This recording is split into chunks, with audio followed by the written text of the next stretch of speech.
కాజు మసాలా చేసుకోవడానికి ముందుగా ఒక పావు కేజీ కాజు తీసుకున్నాను.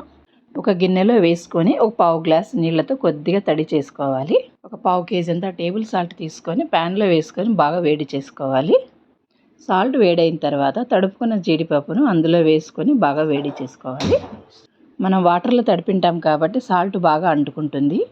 ఆ సాల్ట్ అంతా విడిపోయేంత వరకు బాగా కరకరలాడేంత వరకు బాగా వేయించుకోవాలి. బాగా వేగిన తర్వాత చిల్లులు గరిటెతో పక్కన తీసుకోవాలి. కడాయిలో 2 స్పూన్ల నెయ్యి వేసుకొని నెయ్యి వేడైన తర్వాత స్టవ్ ఆఫ్ చేసి అందులో కారము, పసుపు, కొద్దిగా గరం మసాలా వేసుకొని వేయించుకున్న జీడిపప్పు మొత్తం వేసుకొని స్టవ్ ఆన్ చేసి మళ్ళీ కలుపుకున్నాను. అందులో సాల్ట్ వేయకూడదండి. ఆల్రెడీ మనం సాల్ట్లో వేయించుకున్నాం కాబట్టి ఇంకా సాల్ట్ వేయకూడదు.